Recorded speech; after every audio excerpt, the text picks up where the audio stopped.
RSS പ്രതിനിധി സഭ ബാംഗ്ലൂരിൽ നടന്നു വരികയാണ്. അപ്പോൾ അവർ അവരുടെ ചർച്ചയ്ക്കിടയിൽ ചില പ്രമേയങ്ങൾ പാസ്സാക്കാറുണ്ട്. അപ്പോൾ ബംഗ്ലാദേശുമായി ബന്ധപ്പെട്ട് അവർ ഒരു പ്രമേയം പാസ്സാക്കിയിരിക്കുകയാണ്. എന്താണ് അതിൻ്റെ വിശദാംശങ്ങൾ? RSS എന്താണ് പറയുന്നത്? RSSനെ സംബന്ധിച്ചിടത്തോളം ബംഗ്ലാദേശിലെ ഹിന്ദുക്കളെ സംബന്ധിച്ചിടത്തോളം ആഗോളതലത്തിലെ ഹിന്ദുക്കളെ സംബന്ധിച്ചിടത്തോളം ഒരു നിർണായകമായൊരു പ്രമേയമാണ്. കാരണം നമുക്കറിയാം, അവിടെ ഭരണമാറ്റം ഉണ്ടായതിന് പിന്നാലെ മുഹമ്മദ് യൂനിസ് അധികാരത്തിൽ വന്നതിന് പിന്നാലെ വലിയ ആക്രമണങ്ങളാണ് ഉണ്ടാകുന്നത്.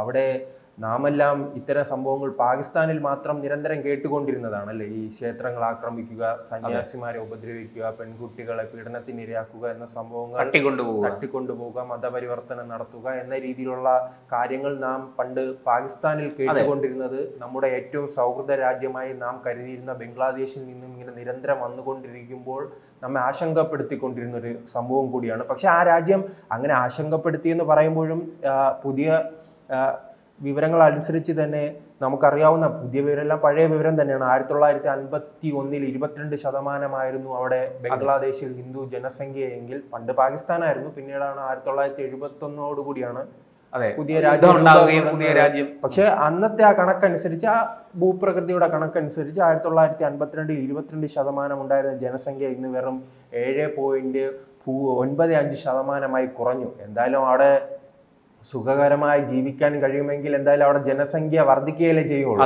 ഈ ഇരവാദം ഉന്നയിക്കുന്ന മുസ്ലിങ്ങൾ ഇന്ത്യയിൽ വർദ്ധിച്ചുകൊണ്ടാണ് ഇരിക്കുന്നത്. അതോടൊപ്പം തന്നെ യൂറോപ്പിൽ നാം മറ്റൊരു കാര്യവും പറയാം, ഇന്ത്യക്കാർ യൂറോപ്യൻ രാജ്യങ്ങളിൽ വർദ്ധിക്കുന്നുണ്ട്, അമേരിക്കയിൽ വർദ്ധിക്കുന്നുണ്ട്, ബ്രിട്ടനിൽ വർദ്ധിക്കുന്നത്. അതെന്താണ്? അവിടത്തെ സാഹചര്യങ്ങളും അവിടെ സുഖമായി ജീവിക്കാൻ കഴിയും, അനുകൂലമാണ് അല്ലെ? സാമ്പത്തികമായി തങ്ങൾക്ക് അനുകൂലമായ സാഹചര്യം ഉണ്ടെങ്കിൽ അവിടെ വർദ്ധിക്കുകയാണ് ചെയ്യും. അങ്ങനെ ഒരു സാഹചര്യം ഇന്ത്യയിലുണ്ട്. അത് ഞാൻ മുസ്ലിങ്ങളുമായി ബന്ധപ്പെട്ടാണ് സൂചിപ്പിച്ചത്. എല്ലാ കാലത്തും ഇരവാദം ഉന്നയിക്കുന്ന മോദിയുടെ ശൂലവും അമിത്ഷായുടെ വെടിയുണ്ടകളും എന്ന് പറയുമ്പോഴും അവിടെ വർധനവിനൊരു കുഴപ്പമില്ല. കാരണം നമ്മുടെ സമീപ രാജ്യങ്ങൾ തന്നെ നമുക്ക് പരിശോധിക്കാം. പാകിസ്ഥാനായാലും അഫ്ഗാനിസ്ഥാനായാലും ഇറാനായാലും അവിടെയെല്ലാം മുസ്ലിങ്ങൾ എത്രത്തോളം ബുദ്ധിമുട്ടുന്നു അല്ലെ? ഈ വിശുദ്ധ മാസത്തിൽ തന്നെ പല പള്ളികളിൽ പ്രാർത്ഥിക്കാൻ പോകുമ്പോൾ പൊട്ടിത്തെറിക്കുന്ന ഒരു അവസ്ഥയുണ്ട്.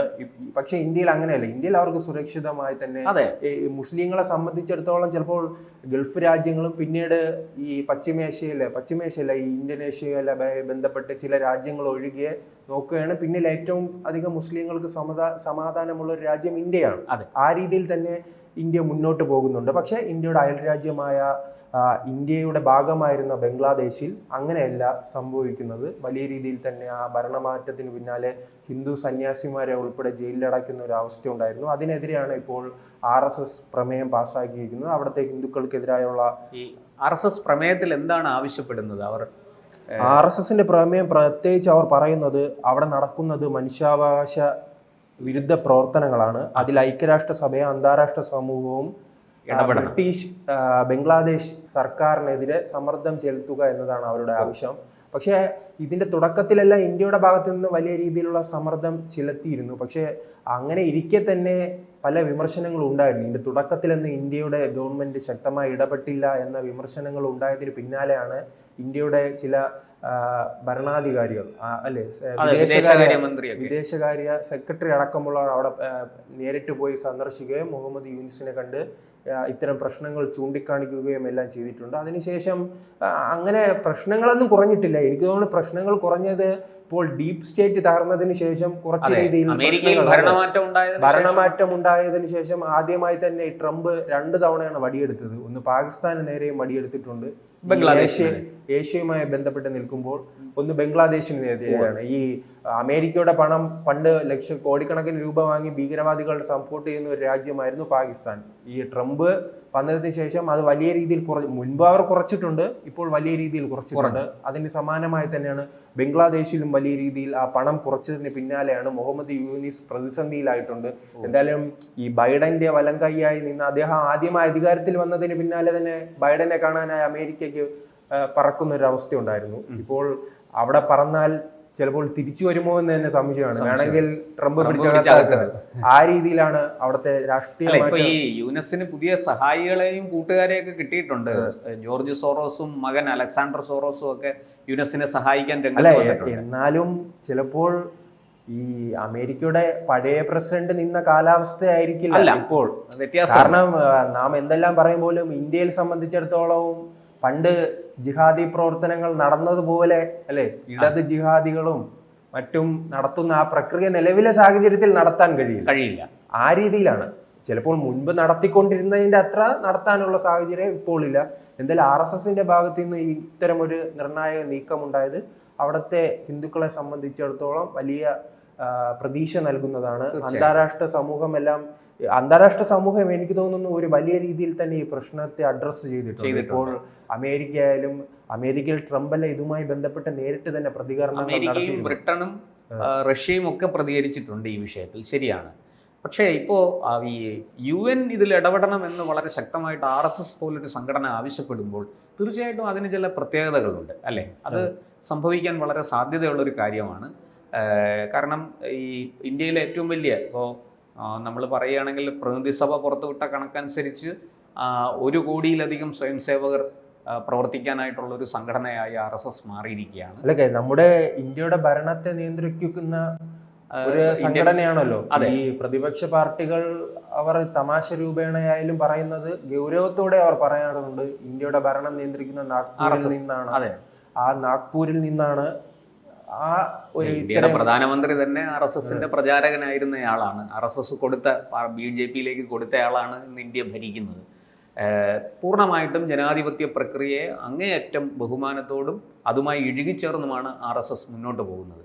എന്തായാലും RSSന്റെ ഈ ഒരു പ്രമേയം, അതോടൊപ്പം തന്നെ നാം മറ്റൊരു കാര്യം കൂടെ ചർച്ച ചെയ്യേണ്ടിയിരിക്കുന്നു. അത് ബംഗ്ലാദേശിനെ സംബന്ധിച്ചിടത്തോളം അവിടെയും രാഷ്ട്രീയ മാറ്റങ്ങൾ സംഭവിക്കുന്നുണ്ട്. ചെറിയ രീതിയിലെല്ലാം ഷെയ്ഖ് ഹസീന തങ്ങളുടെ അവാമി ലീഗിന്റെ പ്രവർത്തകരോട് പ്രക്ഷോഭത്തിന് ഇറങ്ങാൻ ആവശ്യപ്പെടുന്നു. അതോടൊപ്പം തന്നെ ഏറ്റവും പുതിയൊരു വാർത്ത വരുന്നത് ഇതിനു മുൻപ് ഈ സർക്കാർ അധികാരത്തിൽ വന്നതിന് ശേഷം തന്നെ യൂനിസ് പറഞ്ഞിരുന്നത് അവാമി ലീഗിനെ നിരോധിക്കും, അടുത്ത തെരഞ്ഞെടുപ്പിൽ അവാമി ലീഗിനെ മത്സരിപ്പിക്കില്ല.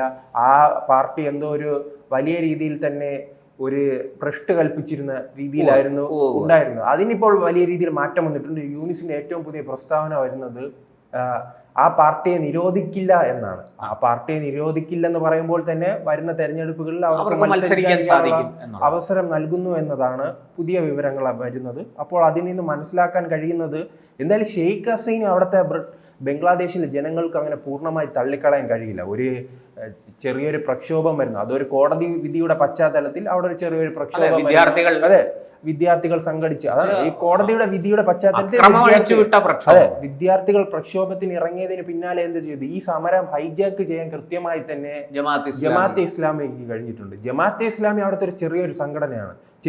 നാം പണ്ട് കണ്ടിട്ടുണ്ടല്ലോ ഒരു ബേക്കറി ലഹളയുമായി ബന്ധപ്പെട്ട് ഹർത്താൽ നടത്തിയത്. നമ്മുടെ കേരളത്തിൽ അവർക്ക് സ്വാധീനമില്ലെങ്കിലും ചെറിയ രീതിയിൽ ഒരു ഹർത്താൽ നടത്തുക.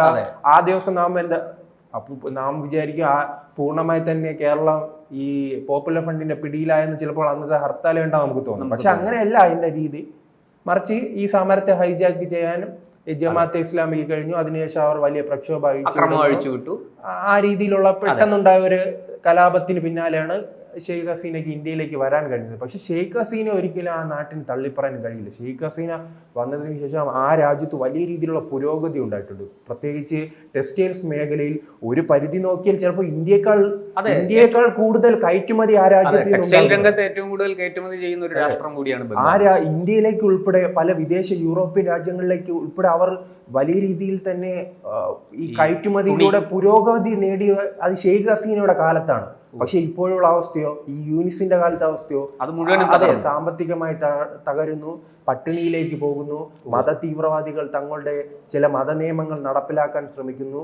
അത് ഈ ന്യൂനപക്ഷങ്ങളുടെ ആക്രമണത്തിന് പിന്നാലെയാണ് ഈ ഭൂരിപക്ഷത്തിനെതിരെയുള്ള ആക്രമണം. അവിടെ മതനിയമം അടിച്ചേൽപ്പിക്കാൻ ശ്രമിക്കുന്നതെല്ലാം വലിയ രീതിയിൽ തന്നെ ഈ യൂനിസിനെതിരെ വലിയ വിമർശനങ്ങൾക്ക് ഇടയാക്കുന്നുണ്ട്. പക്ഷെ ആ രീതിയിൽ തന്നെ മുന്നോട്ട് പോവുകയാണെങ്കിൽ ഈ യൂനിസിനെതിരെ വലിയ പ്രതിഷേധം ഉണ്ടാകാനുള്ള സാധ്യത. ഇപ്പോൾ സൈന്യം തന്നെ പറഞ്ഞിരിക്കുന്നു ഈ വരുന്ന ഡിസംബറിന് മുമ്പ് അവിടെ കൃത്യമായി തെരഞ്ഞെടുപ്പ് നടത്തി അധികാര കൈമാറ്റം നടന്നിരിക്കണം, ഇല്ലെങ്കിൽ സൈന്യം ഇടപെടും എന്ന് സൈനിക മേധാവി ഉൾപ്പെടെയുള്ളവർ പറഞ്ഞു കഴിഞ്ഞിരിക്കുന്നു. അങ്ങനെ ഒരു സാഹചര്യവും കൂടി ബംഗ്ലാദേശിലുണ്ട്. കാരണം അതൊരു രാഷ്ട്രീയ മാറ്റമാണ്.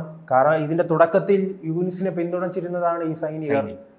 ഷെയ്ഖ് ഹസീനെ അവിടെ നിന്ന് നാട് കടത്താനുള്ള എല്ലാ പിന്തുണയും നൽകിയതും സൈന്യമായിരുന്നു. ഇപ്പോൾ അവർക്ക് മാറി ചിന്തിക്കേണ്ട അവസ്ഥ ലോകരാജ്യങ്ങളുടെ ഇടപെടലിലൂടെ ഉണ്ടായിരിക്കുന്നു. പക്ഷെ RSSനെ സംബന്ധിച്ചിടത്തോളം ഈ ഭൂരിപക്ഷ സമുദായത്തെ സംരക്ഷിക്കുക, ലോകത്ത് എവിടെ എന്ത് പ്രശ്നമുണ്ടായാലും ആകെ ചോദിക്കാനുള്ള സംഘടന ഇത് മാത്രമാണ്.